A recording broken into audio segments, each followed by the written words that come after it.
Hi everyone, I am Gina from Sisters Talk Radio. And I'm Andrea from Sisters Talk Radio. We're going to do 2 videos tonight, so if you see me wearing this shirt in the next video, do not trip, okay? Before we get to the subject of this video, we want to backtrack a little bit and talk about 2 comments we got on the Married Bisexual Women We Really Dislike video that we posted. The first comment we got that kind of made us cringe was one woman called us biphobic. The second comment we got that really ticked us off was one woman told us we were sex negative. So I'm just going to say this. In that video, I stated I was not interested in having sex with a married bisexual woman and her husband. Mm-hmm. Not once did I say that I was not interested in bisexual women. Not once did I say that. The title of the video says, Married Bisexual Women We Really Dislike. Those are the ones who solicit perfect strangers on the internet and ask them to have sex with her and her husband. Mm-hmm. Okay? So, for those of you who are still pissed off about that video, maybe you want to rewatch it and hear everything we said and, turn off your selective listening. Because what we said was, we're not interested in having sex with a married bisexual woman and her husband. No one said we were not interested in bisexual women. So, we're going to move on. I think that's a good place to go. That's good.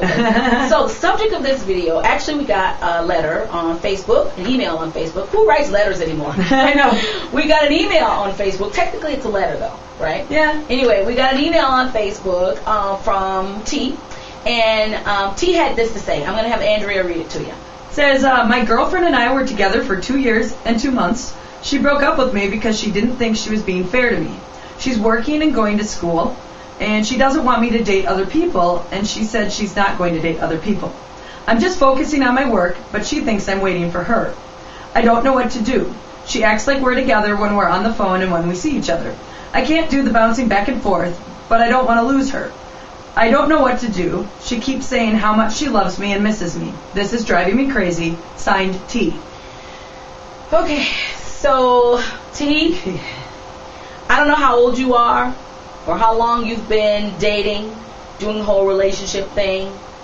But I can tell you, I have been out for about 15 years, 16 years, and this is pretty typical. Mm-hmm. This is pretty typical behavior when lesbians break up.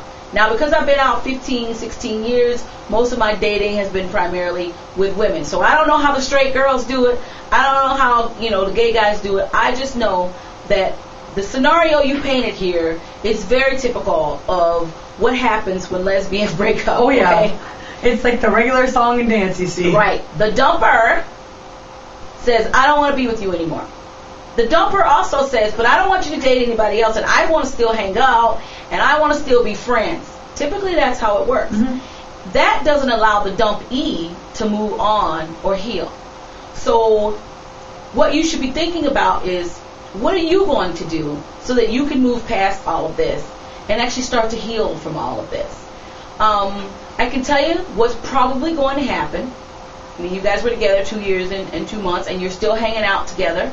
You're still seeing each other. She's still telling you she loves you. She's still telling you she misses you. So what's probably going to happen, Andrea? Well, they'll probably get back together after this period of we're hanging out, but we're not really officially together. So then they'll, after some time, be like, oh yes, we've made up, we're going to get back together.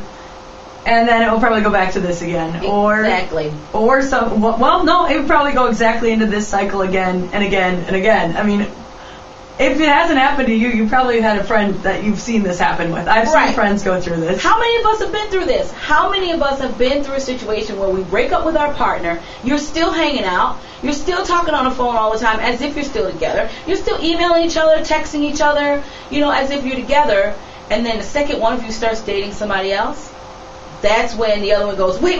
Right. Wait, I changed my mind. Can we get back together? And then you get back together. And everything's good for about 6 months until the dumper decides she really is still bored and wants something else. Then you break up again. And you go through that, oh, we're still hanging out. I miss you, I love you, but we're not together, until the dumpee tries to start over. Tries to start dating again. Then the dumper wants the dumpee back.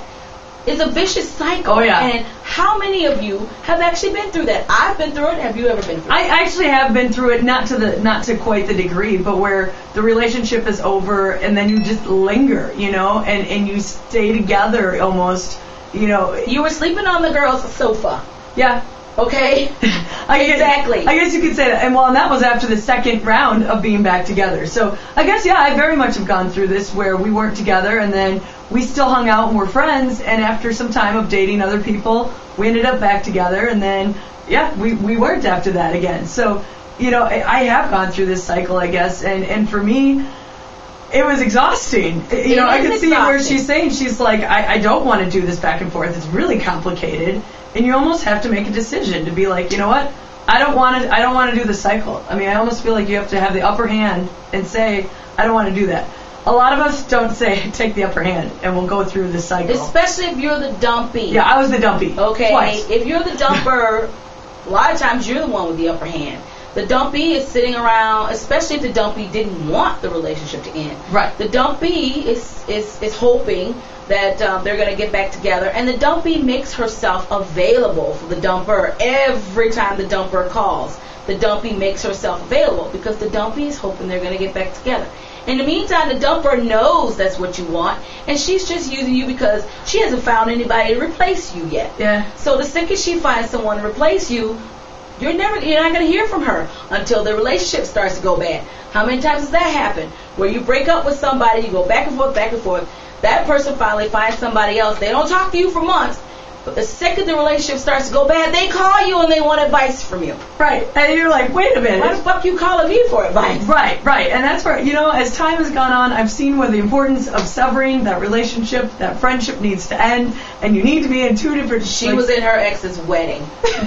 The one that I was on her couch and, yeah, we dated twice. I have learned from that experience that it is very important because, honestly, until I'm officially said I don't want to talk to her, I don't want to be her friend, I don't want her in my life, I wasn't really able to move on in life, you know, and after a year or so of like not having contact whatsoever, that's when I started to date again and get new people in my life, and it made all the difference. But yeah, I was in her wedding. I mean, I didn't see her as an ex-girlfriend at that point. Lesbian like, right? Only lesbians have their ex in their wedding. Right. I think I was the only ex. God, that would have been awful if there were several of us. You don't know that. I don't know that. You don't know that. So what we're saying is you're probably going to go through this. You're probably going to do this back and forth thing a couple of times before you, dumpy, finally get tired of doing it. You have to be at a place where you're really ready to move on and where you've really let the relationship go. Right. And until you're at a place where you're ready to move on and you're really ready to let the relationship go, the dumper is going to call you all the time. Every time she doesn't want to go to the movies by herself, she's going to call you because she can't find somebody else to go to the movies with. Every time she wants to go out and eat, but she doesn't want to go out by herself and she can't find anybody else to go with her, she's going to call you. So you are going to have to be the person to put an end to that. Okay? Mm-hmm. So I hope we've helped you here. Yes, hopefully. You know, and if not, forgive us, we're not therapists. You don't have to listen to us. But. So maybe you guys, some of you guys who are watching this video, maybe you could pipe in the comment section and give her better advice than we gave her, because, you know, we're not professionals. What do we know? What do we know? We're just lesbians. What do we know? So, all right, we're available on iTunes. Just do a search for Sisters Talk Radio. We're also available on Stitcher. And if you're watching this video and you're not on the YouTube website, our YouTube channel is youtube.com/Sisters Talk Radio. Thanks. Bye. Bye.